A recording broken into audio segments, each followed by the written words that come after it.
ہو سکتا ہے تو جو بچپن سے حسینی ہے وہ ہزاروں پر ضرور بھاری ہوگا۔ تو یزیدی خیمے کے لوگ کہتے ہیں جب قاسم بن حسن گھوڑے پر پہلو بدلتے تھے تو ایسا لگتا تھا کہ بجلی چمک رہی۔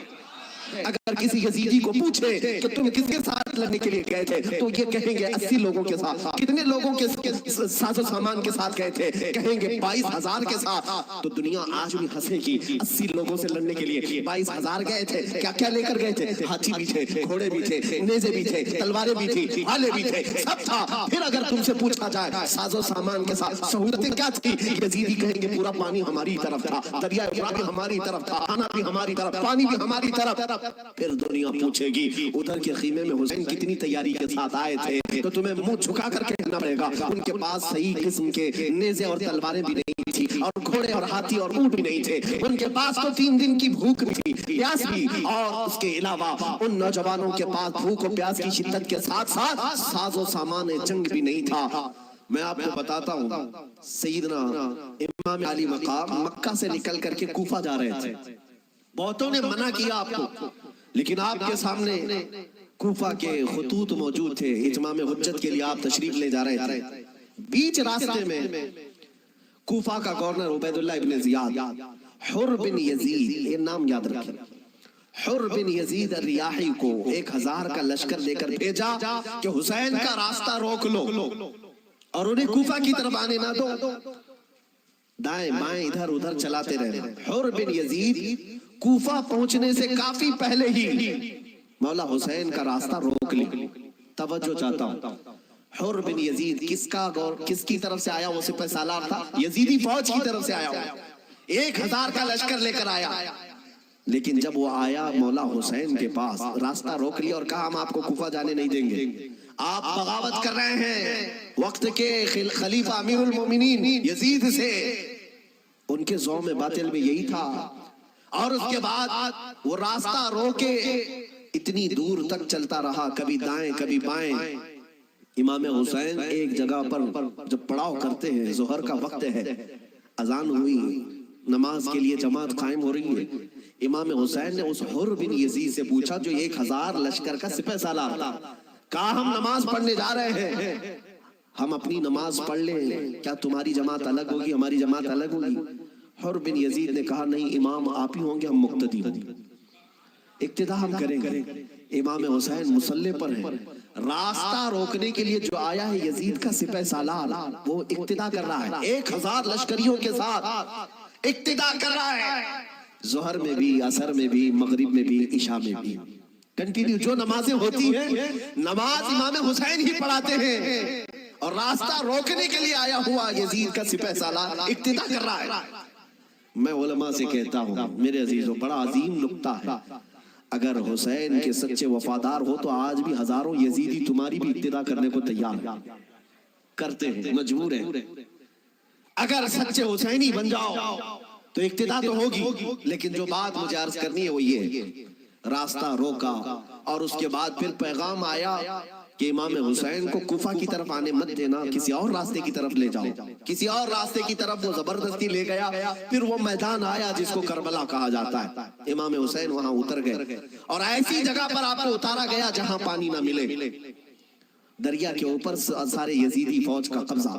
اب سنیے، محرم کا مہینہ ہے، 7ویں آ گئی، 8ویں آ گئی، اس کے بعد یہ صلح مصالحت کی بھی باتیں چلتی رہی۔ امام حسین نے پیغام بھیجا تھا عبید اللہ ابن زیاد کو، 3 آپشن دیے تھے، کوئی قبول کر لو، لیکن وہ ظالم آپ کے خون کے در پہ تھے، مانے نہیں، 4000 کا لشکر دے کر بھیجا، پھر اس کے بعد تقریباً 15000 کا لشکر دے کر بھیجے، 15000 یا 16000 کا لشکر دے کر دوبارہ بھیجا۔ اب یہ 9ویں محرم آئی ہے، توجہ چاہتا ہوں، 22000 کا لشکر، امام حسین نے خطبہ دیا کہ میں تمہارے پاس جنگ کرنے کی نیت سے نہیں آیا، تم میری عظمت نہیں جانتے، میں فاطمہ زہرا کا بیٹا ہوں، حیدر کرار کا نور نظر ہوں، رسول اللہ کا نواسا ہوں، میرے خون سے اپنے ہاتھ رنگین نہ کرو، ان پر کوئی بات اثر نہ کرے۔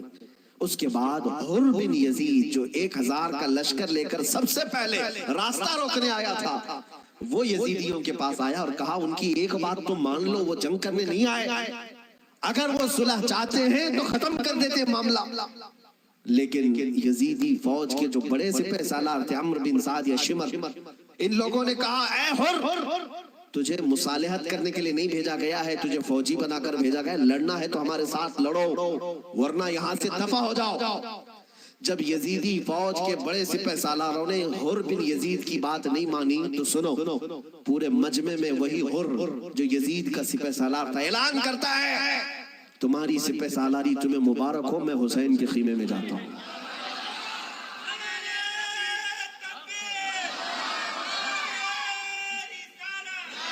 توجہ، حر بن یزید نے کہا مجھے اب نظر آ رہا ہے کہ حق اور حقانیت حسین کے خیمے کی طرف ہے، مجھے جانے دیں۔ ان لوگوں نے کہا تم جا سکتے ہو۔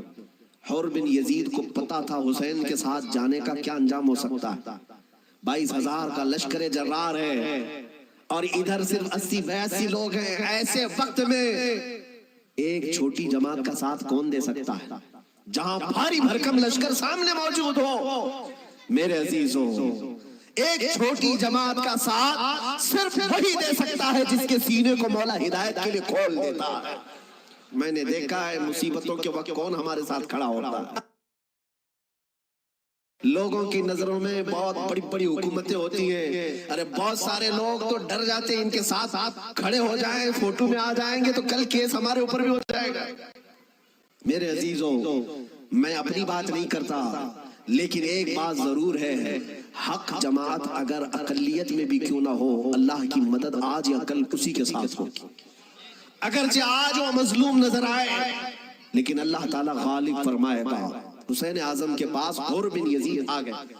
جس بات کی طرف میں تمہیں لے جا رہا ہوں اس کے لیے اتنا لمبا واقعہ بیان کرنا پڑا، جو اصل لب لباب ہے، جو خلاصہ ہے اس واقعے کا، وہ ابھی عنقریب بیان کرتا ہوں۔ نوجوانوں توجہ سے سنو، توجہ۔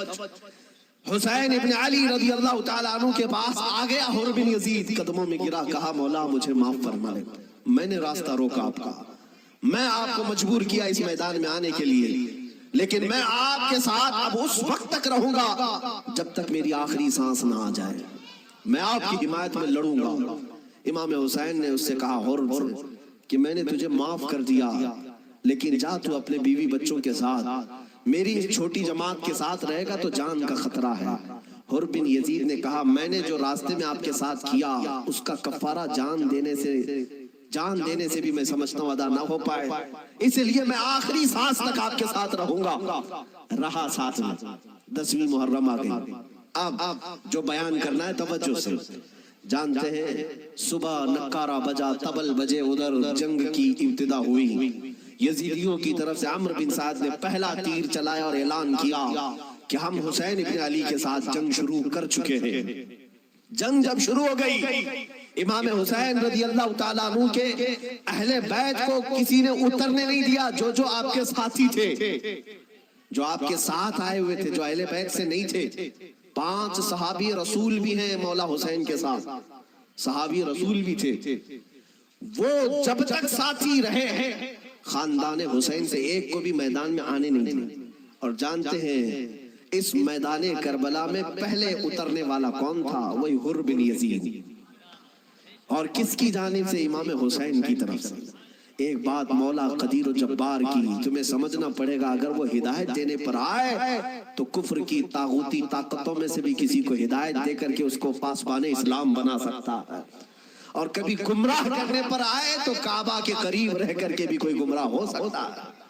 ہاں، یہ بات سمجھ کر کے چلو، جب مولا تعالیٰ ہدایت دیتا ہے، ہم نے یہاں پر بھی دیکھا ہے کہ بابری مسجد کو شہید کرنے والے آتنکی بہت سارے تھے، لیکن ہم نے برسوں بعد ایک شخص کا نام سنا تھا کہ وہ دائرہ اسلام میں آیا اور نمازی بھی بنا، پابند بھی بنا، داڑھی بھی رکھا، بلکہ تبلیغ اسلام بھی کرتا رہا، تبلیغ اسلام بھی کرتا رہا۔